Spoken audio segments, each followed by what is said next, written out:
45th referendum, and it's clear, obviously, that the referendum has not been successful, and I think that's good for our country. I want to say a very special thank you tonight to Jacinta, to Warren Mundine, to Karen Little. No one is owed more gratitude than each of these individuals. They've led the no case, they've suffered through deeply personal and offensive attacks for it. I want to say thank you very much to David Littleproud and to all of my coalition colleagues. The No campaign was led by Fair Australia's Matt Sheehan and Steve Doyle and our volunteers. I want to thank them sincerely. Tonight, while the majority of Australians will be pleased with the outcome, there of course will be Australians who will be disappointed as well. But what matters tomorrow is that this result doesn't divide us as a people. What matters is that we all accept the result in this great spirit of our democracy. All of us know people who voted yes and people who voted no. But to those of you who voted yes, let me say these few words. As a leader of the coalition who has supported the No campaign, while I disagree with your position, I respect your decision to have voted yes.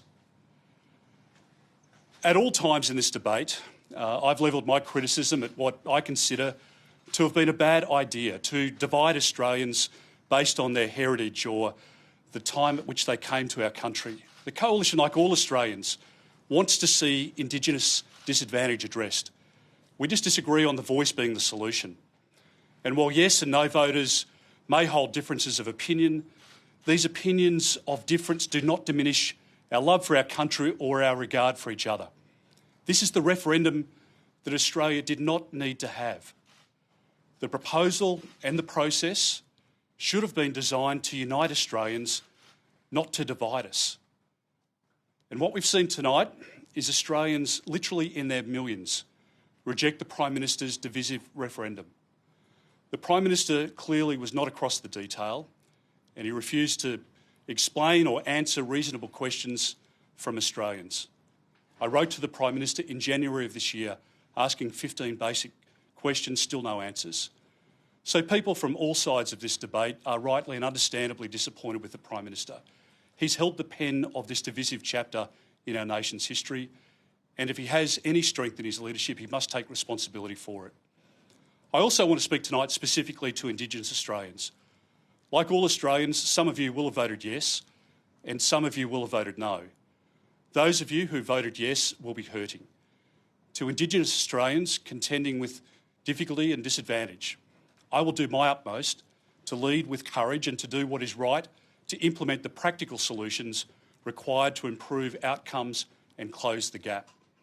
So tonight I again commit the Coalition to implementing a Royal Commission into child sexual abuse in Indigenous communities and an audit into spending on Indigenous programs so that we can get the money where it's needed to those families in regional and remote areas. As a Leader of the Opposition, I believe that we need to come together to tackle challenges, to help families struggling with the cost of living. That needs to be the Prime Minister's priority now. We need to give young Australians hope that they can buy their own home. We need to fix the mess of the energy policy so that we can deliver electricity that's affordable and reliable as well as clean. We need to support, not to oppose, our small businesses and boosting our national security to prepare Australia for a very uncertain world. Importantly, we must also redouble our efforts to improve outcomes for Indigenous Australians in those disadvantaged communities and to close the gap. That includes an urgent need to boost law and order, to increase school attendance and employment at many remote communities. And that means listening less to activists and more to people in those communities and those who champion them, including Senators Karen Little and Jacinta Nampijinpa Price. They're amazing Australians. For the past year, the Prime Minister and the government's been consumed by this referendum, and they've focused on the wrong priorities. Now, as I say, we do need to turn the page, to unite and to address the many challenges facing our country. I want to thank all Australians who have participated in this debate. We are the greatest country in the world. We need to continue to make sure that that's the case, to never have complacency and to always stand up for our values and what we believe in and show the strength of character and leadership to deal with those threats that our country faces now and into the future. I'll ask Jacinta to say a few words and then we're very happy to take questions. Thank you. Thank you, Peter. Firstly, I want to thank the Australian people for believing in our nation, in our great nation, in the goodwill of this country, and understanding that the vast majority of Australians want what's best for each and every one of us, including our most marginalised Indigenous Australians. The Australian people have voted overwhelmingly say no to this referendum. They've said no to division within our constitution along the lines of race. They've said no to the gaslighting, to the bullying, to the manipulation. They've said no to grievance and the push from activists to suggest that we are a racist country when we are absolutely not a racist country. We are one of the, if not the greatest nation on the face of the earth. And it's time for Australians to believe that once again, to be proud to call ourselves Australian, because until we can be proud, we can't form a position where we can be strong to tackle our tough issues within our country. I am grateful for my family's support throughout this campaign, my wonderful husband, Colin Lilly, our sons, my parents, that taught me to stand up for those who are disenfranchised, those who are voiceless, to be a warrior for them. I want to thank the Fair Australia campaign, Matthew Sheehan, Stephen Doyle.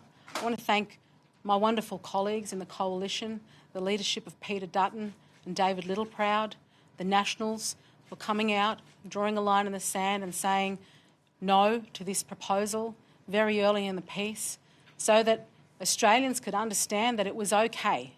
It was okay to recognise that this was a bad proposal, a proposal that the Prime Minister failed to provide detail on. When we kept asking questions, we weren't receiving any answers whatsoever.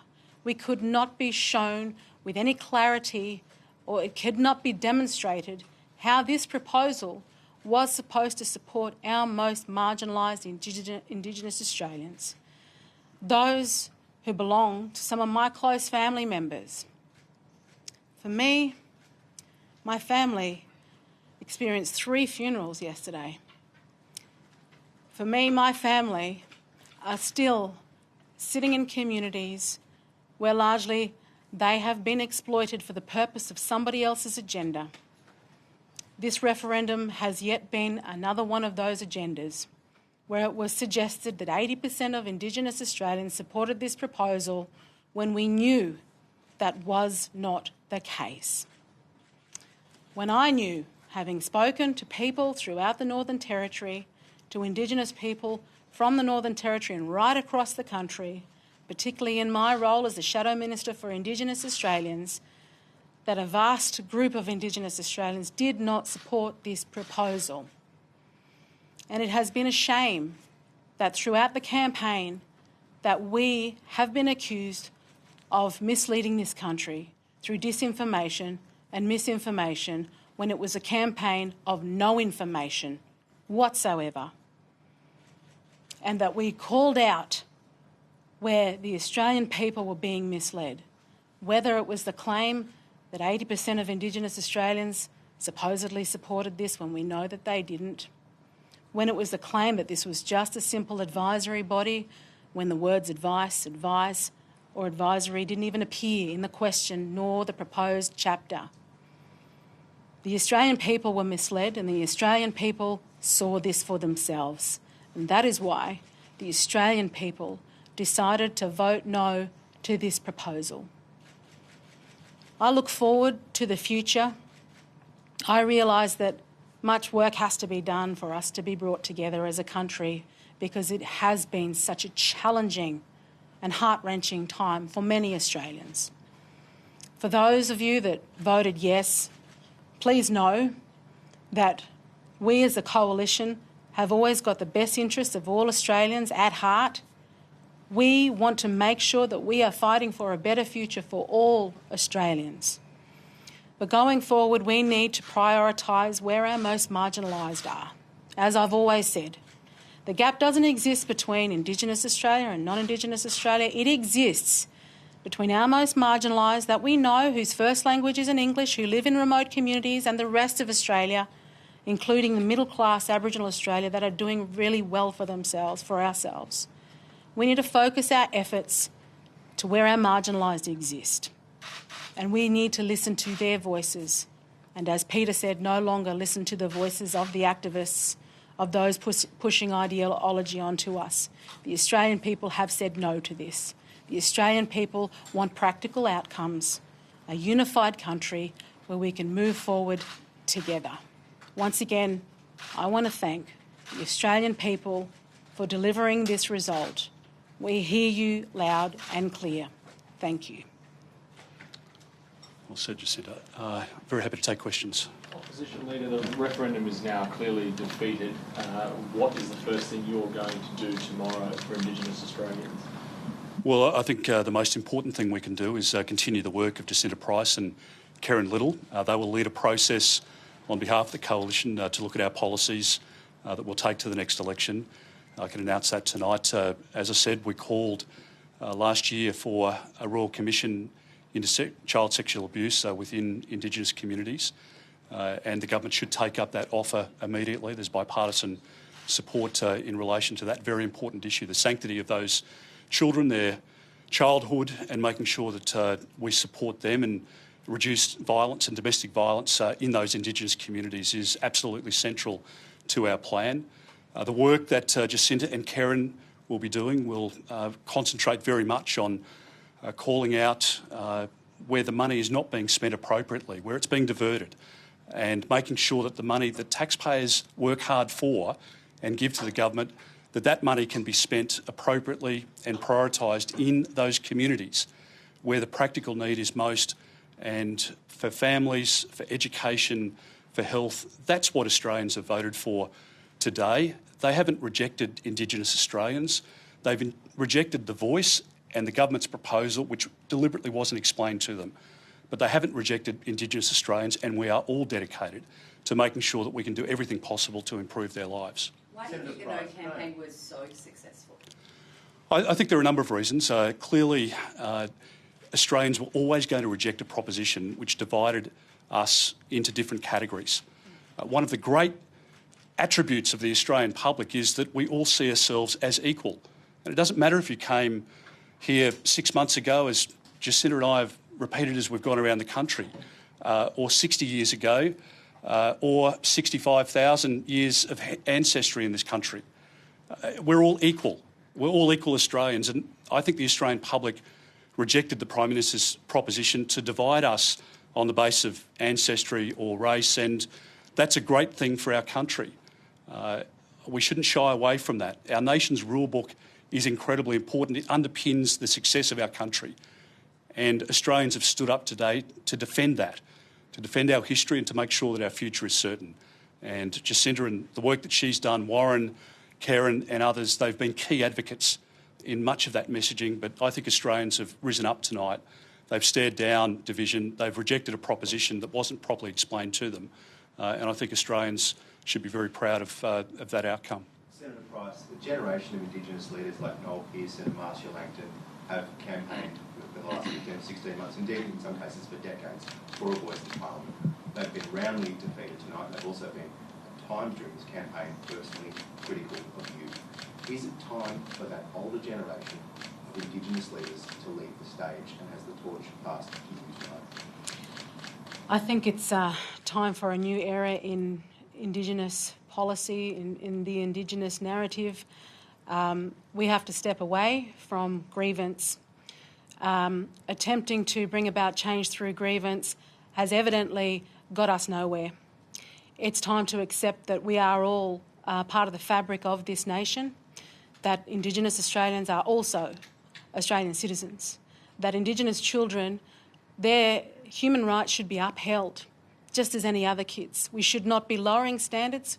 We should not maintain the racism of low expectations in this country. Certainly, for those that have been there for decades, I think it is time to recognise that if you haven't been able to bring about the outcomes that you have seemingly worked for, then obviously it has not worked. It is time for a change. It is time to apply more accountability to those who are responsible for the lives of our most marginalised. And certainly myself and my colleague, Karen Little, are absolutely up for that work going forward. And no more, again, can we continue to listen to academics and activists from the inner cities who think that they know better for Indigenous Australians, particularly in remote communities.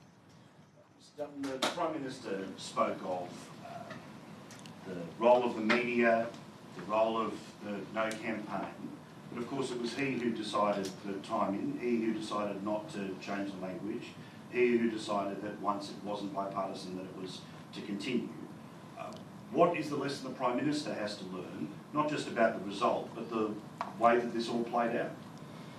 Well, Paul, I think there's a real arrogance in the way in which the Prime Minister's approached his discussion with the Australian people. Even tonight in his speech, you can hear the words almost of contempt for the Australian people dripping from what he's saying, and that doesn't have any place. About 65 or 70% of Australians, depending on where you are in the country, have expressed a very strong rejection of the Prime Minister's proposal. The Prime Minister was warned over the course of the last 16 or 17 months not to proceed with this divisive referendum, and he owes the Australian public an apology for that. There are many indicators along the way that should have been red flags for the Prime Minister to say that he was taking the country to a point of division. And I just don't think strong leaders do that. I mean, clearly he wants to please everybody. He's not across the detail, which is why it couldn't be explained to the Australian people. And Australians aren't stupid. They're not going to vote for something where the detail is kept deliberately from them. The design of the voice wasn't scheduled to start until Monday, a couple of days' time, if there was a yes tonight. I mean, that's unbelievable. There's no constitutional convention. And the design wasn't taking place until after people had voted. And I think on that basis, the Prime Minister really needs to listen to the Australian public instead of just words of arrogance again. He needs to listen to the very clear message that he's been sent tonight by millions of Australians instead of telling them that they got it wrong. I just don't think that's what the leader of our country should be saying. Mr. Dutton, you've called for an audit of the spending on Aboriginal and Torres Strait Islander affairs, and Mr. Mundine also called for a comprehensive audit when he gave his interview earlier today. You're part of a government that was in power for almost 10 years up until recently. Why don't you know where that money was spent? Why do you need to ask where that money was spent as your government was spending it? Well, firstly, Australians work hard for their money, and at the moment, Australians are really doing it tough because they're paying more for their electricity, they're paying more for their gas, they're paying more for their mortgage, they're paying more for their petrol, and Australians are really struggling, not just families but small businesses. And so they expect their hard-earned tax dollars to be spent appropriately. And I think it's entirely reasonable to say to the Prime Minister, is the money being spent appropriately? And where it is, and where we're confident that a program is working really well, we should scale it up. Jacinta's got an excellent idea in relation to putting accommodation into some of the schools in the Northern Territory so that kids can get a good night's sleep, so that they can be fed, so that they can be housed safely. They're the sort of practical things that the government should be embracing now, but they haven't. And so I think it's entirely reasonable to ask the government to make sure that money is being spent appropriately and that the huge amount of money that goes into the funnel at the top in Canberra that becomes a trickle now into Indigenous communities is looked at. I don't think that's unreasonable, and I think there's a fair message in people's vote today that they want the government to be able to do that. Thank you very much. The question was about why your government spent the money.